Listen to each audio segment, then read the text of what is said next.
மக்களுக்கு நல்லது பண்றதுக்கு அரசியலுக்கு வாங்கடா, கொள்ளை அடிக்கிறது கொலை பண்றதுக்கு அரசியலுக்கு. நல்லபடியா ஒரு விதமா எல்லா பிரச்சாரங்களும் ஓய்ந்து விட்டது. இனிமே ஓட்டு போடுறது மட்டும்தான் பாக்கி. இதுக்கு பிறகு பிரச்சாரம் பண்ணக்கூடாது. நம்ம நேற்று நைட்டோட முடிஞ்சு போச்சுன்னு வச்சுங்களேன். இந்த பிரச்சாரங்கள் காதலன்னு ஓடிக்கிட்டே இருக்குது. இந்த பாட்டு இவங்க சொன்னது உங்கள் வீட்டு பிள்ளையாம், அதில் பெற்று சிட்டபாம் அப்பெல்லாம் சொல்லிக்கிட்டே இருந்தாங்க. இல்லை அடமழை ஏதோ பேஞ்சு இப்போதான் ஓஞ்ச மாதிரி நிம்மதியாக இருக்குது. அது திமுக இருக்கிறாங்களா, ஐயோப்பா மோசம் பண்ணிட்டாங்கப்பா. 2000 8000 கூப்பன் இதை பாருங்க. இந்த கொல்லிமலை செட்டுக்கு கடுகு வெந்தயம் சொல்லிட்டே இருப்பாங்களே, அது மாதிரி உங்களுக்கு 2000 கூப்பன் 8000 கூப்பன் சொல்லி நம்மளை காண்டு எதிட்டாங்களே. நல்லபடியாக அதெல்லாம் முடிஞ்சு போச்சு. அதற்கு பிறகு நேற்றுக்கு நைட்டில் அவருடைய பிரச்சாரம் ரொம்ப அருமையாக இருந்துச்சு. சீக்கிரம் பண்ணியிருந்தாங்க. என்னென்னா நைட்டாக எல்லாருக்கும் காசு கொடுத்துட்டு இருந்தாங்க. லைட் ஆஃப் பண்ணிட்டு காசு கொடுக்குறாங்க. ஏடா கொடுக்குறதா 1000 கொடுக்குறீங்க, இதுக்கு ஏன்னா லைட்லாம் ஆஃப் பண்ணிட்டு கொடுக்குறீங்க, ஊர்வலமே தெரிஞ்சு கிடக்க நீங்கள் காசு கொடுக்குறீங்கன்னு. இந்த லைட்டை ஆஃப் பண்ணிட்டு இதெல்லாம் ஓல்டு மெத்தட் இல்லையா, சும்மா லைட்டை போட்டே பாருங்க எத்தனை 500 நோட்டு கிழிஞ்சிருக்காங்க. நாங்கள் எப்படி பார்க்கறது? ஏரியா லைட்டை ஆஃப் பண்ணிட்டு காசு கொடுத்து அப்புறம் போட்டுட்டு போகிறாங்க. அடா பாவிகளா, என்ன குடும்பம் என்னையே ஏமாத்திட்டாங்க. ரொம்ப டிசப்பாயின்மெண்ட் என்னன்னா, நான் என்ன டிசப்பாயின்மெண்ட் மட்டும் நீ சொல்லாதான் ஒருத்தர் சொல்லியிருக்காங்க. சொல்ல மாட்டேன். எனக்கு பெரிய வருத்தம் என்னன்னா, என்ன ஏமாத்திட்டாங்க, சில பேர் ஏமாத்திட்டாங்க. நேற்று நைட்டு 11:45 வரைக்கும் நான் வெயிட் பண்ணிட்டே இருந்தேன். எங்கள் குடும்பமே வெயிட் பண்ணிட்டு இருக்கு. ரோட்டில் ஜாம் ஆகிட்டு போனால சத்தம் பண்ணாத, காசு கொண்டு வர போருக்கு. திமுக மட்டும் காசு கொடுக்கல, ஏடிஎம்ல காசு கொடுத்தாங்க. 1000 தான் கொடுத்தாங்க. பல ஊர்களில் 4000 3000 கொடுத்துக்கிறாங்க. எங்கள் ஊரில் கொடுத்ததே 1000 தான். 2 டீம் 1000 தான் கொடுத்துருக்காங்கன்னு வச்சுக்கலாம். ஆனால் 11:30 வரைக்கும் ஃபேமிலியாக வெயிட் பண்ணிட்டு இருந்தோம். காசு கொடுப்பாங்கன்னு காசு கொடுக்கவே இல்லை. எங்களை ஏமாத்திட்டு போயிட்டாங்க. அதுக்கு பிறகு விசாரிக்கும் போது தான் தெரியுது. நான் ஏற்கனவே பல காலத்துக்கு முன்னாடி சொல்லியிருந்தேன் தெரியுமா, திமுக மிகப்பெரிய ஊழல் ஒன்று பண்ண போது, திமுக மிகப்பெரிய ஊழல் ஒன்று பண்ண போதுன்னு. தமிழகம் முழுக்க இந்த ஊழலை பண்ணி வச்சிருக்கிறாங்க. நமக்கு சேர வேண்டிய இந்த வாக்காளர் உரிமை தொகை இருக்குல்ல, மகளிர் உரிமை தொகை தனி, 5 வருஷத்துக்கு ஒரு வாக்காளர் உரிமை தொகைன்னு ஒன்று வரும். இந்த ஓட்டு காசு கொடுப்பானுங்க. அதையே பெரிய ஊழல் பண்ணியிருக்காங்க. அவங்க என்ன ஊழல் பண்ணாங்க அப்படின்னு பார்க்கறதுக்கு முன்னாடி நான் உங்கள்கிட்ட ஓட்டெல்லாம் கேட்க மாட்டேன். ஓட்டு கேட்கறது இப்போ ரூல்ஸ் படி தவறு. ஒரு மனுஷன் அரசியலுக்கு வரேன் அப்படின்ட்டு சினிமாவை விட்டு எவ்வளோ தடைகளை தாண்டி, எவ்வளோ அனுபவிச்சு, எவ்வளோ வழிகளை தாண்டி, சொல்லப்போனால் அவர் வந்ததுலேருந்து அவருக்கு எத்தனை இடைஞ்சல்கள் கொடுத்தது, எந்தெந்த விஷயத்தில் அந்த மனுஷனை அடித்தாங்க, எவ்வளோ உங்களுக்கு எப்படி நான் கன்வே பண்ணுறதுன்னு எனக்கு தெரியல. அதெல்லாம் பேசும்போது டக்குன்னு எமோஷனல் ஆகிட்டேன். என்னன்னு தெரியல. அந்த மனுஷன் ஒரு 41 பேர் இறப்பு தன் கண் முன்னே நடந்துச்சு அப்படிங்கிறத அந்த மனுஷன் பார்த்தாரு. ஒவ்வொரு வாட்டியும் அந்த மனுஷன் பேசலைன்னு சொல்லும் போதெல்லாம் நான் நல்லா கவனித்து பார்க்குறப்ப தான் எங்கெல்லாம் ஒரு கூட்டம் ஆர்கனைஸ்டாக நிற்கிதோ அந்த இடத்துல நல்லா பேசுகிறாரு. திருநெல்வேலியில் கூட சூப்பராக பேசுகிறாருங்களேன். எங்கெல்லாம் அன்ஆர்கனைஸ்டாக நிற்கிதோ அவர் பார்த்தோன்னு ஒரு வேர்டாயிடுறாரு மனுஷன். ஏன்ட்டா அவருக்கு அந்த கூட்டத்துலேருந்து ஒரு டிஸ்டன்ஸ் தேவைப்படுது. அவர் நிற்கிறதுலேருந்து ஒரு 10 அடி தூரத்தில் 15 அடி தூரத்தில் நல்லா கேப் இருக்குன்னு அந்த மனுஷன் சூப்பராக பேசுகிறாரு. கூட்டம் எப்படி நெருக்கி நிற்கும் போது அவரால் பேச முடியல. என்ன காரணம்னா, அந்த மைண்டை இருக்கும் இல்லையா, அந்த கூட்டத்தில் பேசிக்கிட்டு இருக்கும் போது பல பேர் மயங்கி விழுந்தது, அங்கே இறந்ததெல்லாம் இருக்கும்ல, அதில் பெரிய ஒரு போஃபியா மாதிரி அவருக்கு அட்டாக் ஆகிருக்கு. இவ்வளவும் தாண்டி இந்த மனுஷன் காலத்தில் நின்று நேற்றுக்கெல்லாம் ஸ்பீச்செல்லாம் செம்ம ஸ்பீச்சாக இருந்துச்சு. நம்மளை நம்பி வந்திருக்கிறாரு. விட்டு கொடுத்துடக்கூடாது இந்த இடத்துல அப்படின்ற மட்டும் தான் தோணுது. எவ்வளோ பேர் நிறைய பேர் காசு வாங்கிட்டீங்கன்னு நினைக்கிறேன். அதனால் அந்த காசு வாங்கிட்டேன், அதனால் நான் ஓட்டு போட்டுறணும் அப்படின்ற எண்ணம்லாம் இருந்துச்சுன்னா தூக்கி போட்டிருக்கேன். இன்றைக்கி உங்களுக்கு கொடுக்கப்பட்ட பணம் நம்மளுடைய பணம். நம்ம ஏரியாவுக்கு ரோடு போட வந்த பணத்தை கொஞ்சம் அடித்து வச்சுருப்பாங்க இல்லை, நம்ம ஊருக்கு பாலம் போட வந்த காசெல்லாம் அடித்து வச்சுருப்பாங்க இல்லை, அதே மாதிரி இந்த மக்கள் நலத்திட்டத்தில் இந்த காசெல்லாம் அடித்து வச்சாங்க இல்லை, அந்த காசை கொஞ்சம் கொஞ்சமாக கொடுத்துருக்காங்க. வெறும் 1000 கொடுத்துருக்காங்க. இதை போயிட்டு நீங்கள் ஐயோ காசு வாங்கிட்டாங்க, இந்த வாட்டி ஓட்டு போட்டுறாங்க, காசு கொடுத்த டீமுக்கு ஓட்டு போட்டலாம் நினச்சிடாதீங்க. கொடுத்த காசு உங்கள் காசு வாங்கிக்கிட்டு நீங்கள் யாருக்கு ஓட்டு போடணும்னு தெரியும், நீங்கள் ஓட்டு போட போகிறீங்க. எங்க ஓட்டு எங்க உரிமை, எங்களை யாரும் விலைக்கு வாங்க முடியாது. எங்கள் ஓட்டு விசில் சின்னத்துக்கு தான்.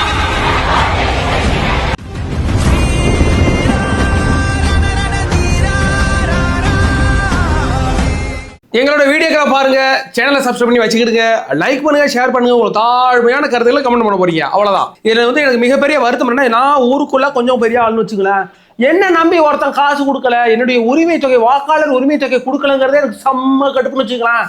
ஏன்னா வெயிட் பண்ணி பார்த்துட்டு கடைசிக்கு கொடுக்கலங்கவும் எங்க அம்மா சொல்லுது, சின்ன பிள்ளை நம்மளை ஏமாத்தி விட்டாங்கடா, இந்த வாட்டி காசு கொடுக்கலடா, போன வாட்டி கொடுத்தாங்க, இந்த வாட்டி கொடுக்கல, அதிமுக கொடுத்துருக்காங்குது.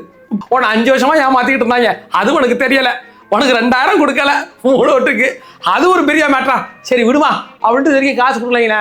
என்ன நடந்துச்சு அப்படிங்கிறத பார்க்க வரோம்.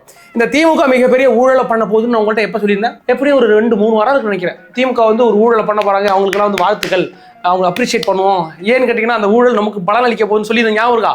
அந்த ஊழல் என்ன ஊழல்னா, ஒரு எக்ஸாம்பிள் சொல்கிறேன். ஒரு ஊர் இருக்கு, தண்டநாயக்கம்பட்டின்னு ஊர் இருக்குங்களா, அந்த ஊரில் 1000 பேர் இருக்கிறாங்க. 1000 பேருக்கும் காசு கொடுக்க அந்த ஊர் எம்எல்ஏ ஒரு ஓட்டுக்கு 1000 ரூபான்னு 1000 ஓட்டுக்கு மொத்தம் 10 லட்சம் ரூபா கொடுத்துருக்காரு. ஒரு ஓட்டுக்கு 1000னா 10 லட்சம் தானே.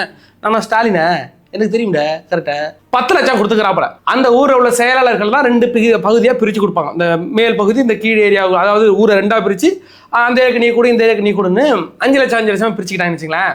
இல்லை என்னன்னா அவங்களுக்கு ஒரு அமௌண்ட் அடிச்சு ஆகும். ஏன்டா இதை விட்டு வேறு வழி கிடையாதுல்ல. அவன் என்ன பண்ணிட்டாங்கன்னா, ஊரில் யார் யாரெல்லாம் திமுகவுக்கு ஓட்டு போடுவா, இந்த குடும்பம் திமுக குடும்பம்னு அவங்களுக்கு நல்லா தெரியும்.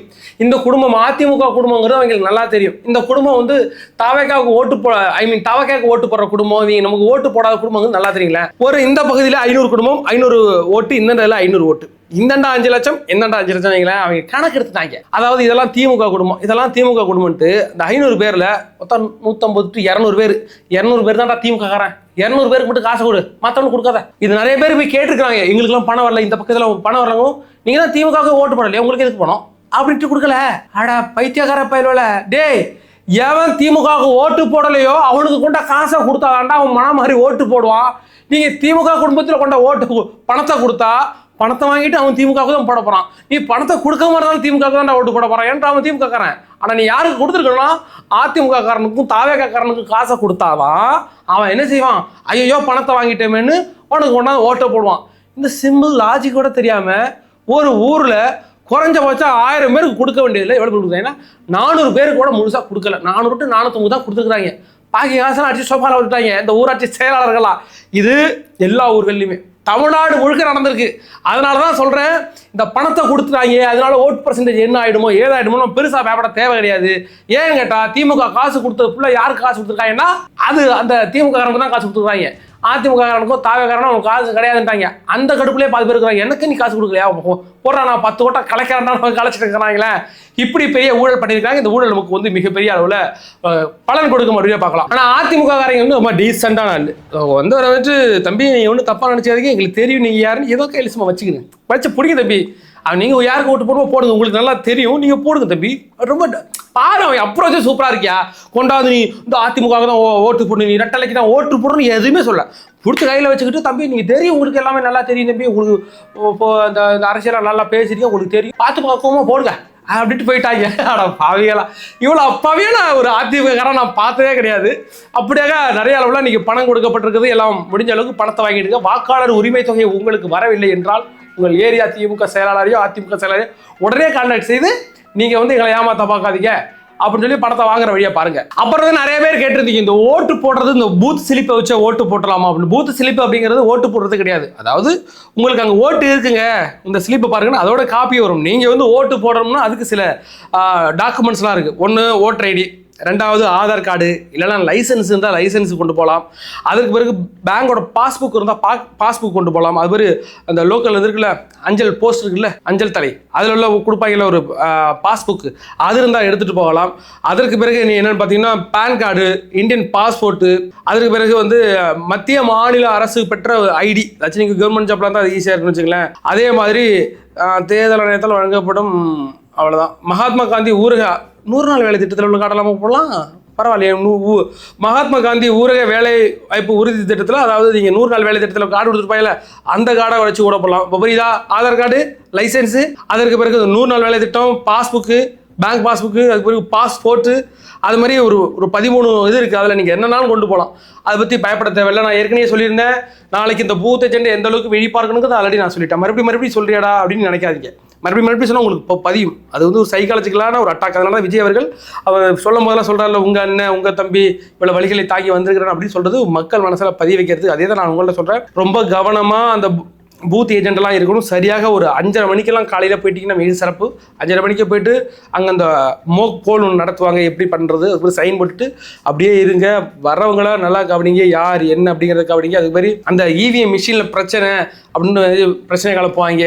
அப்புறம் அந்த சின்னத்தில் உள்ள நம்ம சின்னத்தில் வந்து ஏதாச்சும் பிரச்சனை பண்ண பார்ப்பாங்க. அந்த லைட் ஏரியாதுக்காக பைக்கு சாவி வச்சு குத்துருவாங்க. ஓட்டு போட போகிறவன் திமுக என்ன பண்ணுவானா, அவனுக்கு ஓட்டு போட்டு நம்ம இந்த விசில் சின்னத்துக்கு நேராக உள்ள லைட் இருக்குல்ல அதை டேமேஜ் பண்ண பார்ப்பானுங்க. எல்லா வேலையும் பார்ப்பானுங்க. அதெல்லாம் கரெக்டாக இருந்து போனோட்டு கேட்குறான், நீனே ஐடியா கொடுக்குறா திமுகனுக்கு அப்படின்றாங்க. அப்படி கிடையாது, காலகாலமாக இது பண்ணிகிட்டே இருக்கிறாங்க. எனக்கு நல்லா தெரியும், அதனால தான் சொல்கிறேன். அதே மாதிரி நம்ம ஆட்கள் அவங்க பிரச்சனை பண்ணிக்கிட்டு இருப்பாங்க. நம்ம ஆள் அடிப்பாங்க, கொள்வாங்க. அதுக்கு பிறகு வந்து கொள்வாங்கன்னா அந்த அடிப்பாங்க. அது பிறகு நம்ம டீம்லாம் போயிட்டு எங்கேயாச்சும் போராட்டம் பண்ணிட்டு இருப்பாங்க. அங்கெல்லாம் கவனமாக இருங்க. நம்ம டீம் அங்கே போராட்டம் பண்ணிட்டு இருக்கும்போது இந்த இவி மிஷினை சுற்றியே 10 பேர் இருக்கு. எங்கே போனாலும் 10 பேர் இப்படியே முறைச்சி மணிக்கே இருக்கு, இப்படியே முறைச்சிக்கிட்டே இருக்கு. அவனை திமுக பார்த்து பயந்துக்கிட்டே இவன் ஏன் அப்படி முறைக்கிறாட்டா அப்படின்னு. அதே மாதிரி திமுக மாப்பிள்ள ஒரு கட்டிங் போட்டு வருவான்.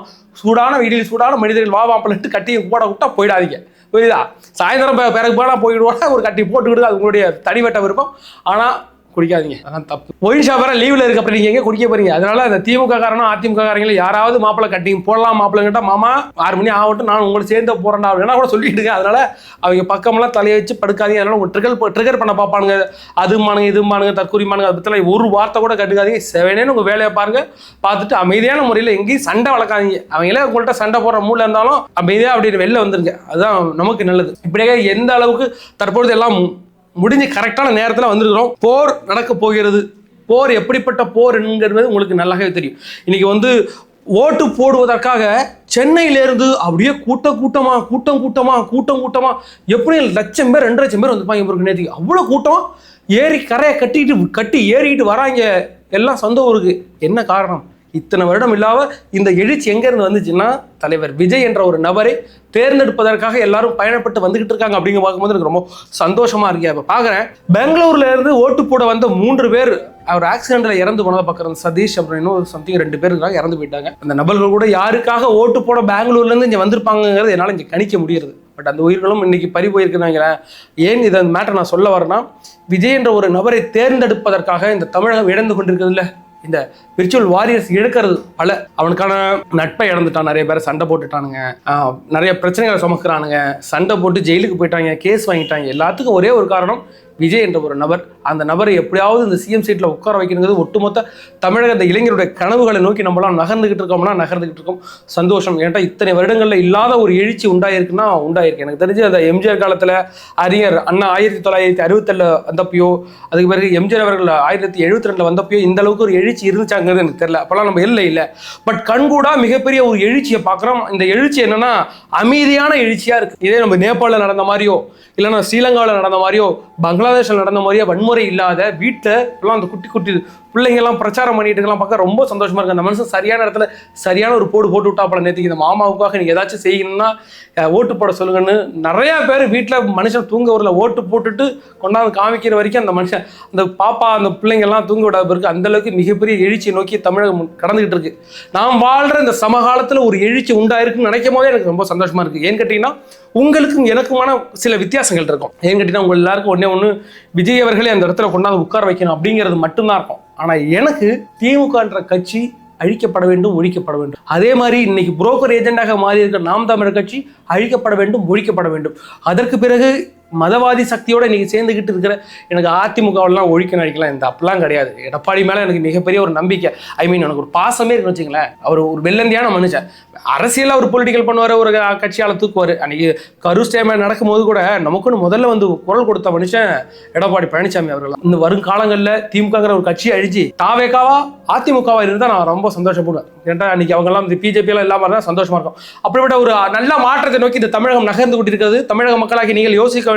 ஒன்னே ஒன்று, இந்த காசு வாங்கிட்டேன், அதை வாங்கிட்டேன், இதை வாங்கிட்டேன், நான் ஓட்டு போடணும்னு யோசிக்கும் போது உங்க வீட்டில் ஒரு குழந்தை, பெண் குழந்தை இருந்தால் பெண் குழந்தை முகத்தை பாருங்க. இன்னைக்கு திருவண்ணாமலையில ஒரு பெண் குழந்தை 8 பேர் சேர்ந்து இன்னைக்கு வன்புணர்வு செஞ்சிருக்காங்கல்ல, அந்த பெத்த மனசு என்ன பாடுபடும். ஏதோ ஒரு விசேஷத்துக்கு போயிருக்காங்க, அந்த வீட்டில் இப்படி சம்மர் நடந்திருக்குல்ல. திமுகவுக்கு ஓட்டு போறதுக்கு முன்னாடி ஒன்று மட்டும் யோசிங்கய்யா, உங்க வீட்டில் ஒரு பெண் குழந்தை இருக்கான்னு யோசிங்க. இல்லைன்னா உங்க வீட்டில் ஒரு பெண் குழந்தை வளரப்போகிறது, இன்னும் 2 வருஷத்துல 3 வருஷத்துல வரப்போகுதுன்னா யோசிங்க. உங்க வீட்டு இந்த நிலம் வளர்த்தெல்லாம் ஒரு ஆள் வந்து சுத்தி பிடிச்சி நில அபகரிப்பு அவங்களால மட்டும்தான் பண்ண முடியும். ரோட்டில் போகும்போது காரை விட்டு ஏற்றிட்டு கொடி பறந்து போயிட்டே இருக்கும். இப்போ ரீசெண்ட் டேஸில் செங்கல்பட்டில் ஒரு 7 மாத கர்ப்பிணியை காரை விட்டு ஏற்றிட்டு போயிட்டே இருந்தாங்க, அந்த பொண்ணு செத்து போச்சு. என்ன பண்ணணும்? எல்லா அராஜகங்களுக்கும் ஒரு காரணமாக யார் இருப்பான்னு கேட்டால் தற்போது ஆளுங்கட்சியாக இருக்கும்ல, அதையெல்லாம் கருத்தில் கொண்டு நான் பணத்தை வாங்கிட்டேன், அதை வாங்கிட்டேன், இதை வாங்கிட்டேன் மட்டும் மாற்றி ஓட்டு போட்டுறாதீங்க. எது நடந்தாலும் உங்களுக்கு எடுத்து சொல்லணும். கனிம வளம் கொள்ளையடிக்கப்படுவதாக புகார் எழுந்திருக்கிறது. அப்படியே இந்த சூடு சொன்ன இல்லாம சாய்ச்சிட்டு இருக்கீங்க. நம்ம எல்லாத்தையும் பயமுறுத்தி வச்சிருக்கானுங்க. காலங்காலமா பரம்பரையா அப்படியே அடிமையாவே இருந்து பழகிட்டோம். இப்ப திடீர்னு மாற சொல்ல எப்படி மாற முடியும்? ஓட்டு உங்களுக்கு விருப்பப்பட்ட கட்சிக்கு நீங்க ஓட்டு போடுங்க. ஏன்ட்டா நான் வந்து பிரச்சாரம் பண்ணா கேஸ் ஆகிடும். அதனால நான் யாருக்கு ஓட்டு போடணும்னு சொல்ல மாட்டேன். நீங்க தெரியும் உங்களுக்கு யாருக்கு ஓட்டு போடணும். அப்படியாக நல்ல ஒரு தீர்ப்பை இந்த மக்கள் தவைக்காவுக்கு கொடுப்பாங்கன்னு நான் நினைக்கிறேன். சரி, வேற ஒரு வீடியோவில் சந்திக்கும் வரை உங்களிடம் விடைபெறுவது நான் உங்கள் யங் தாத்தா.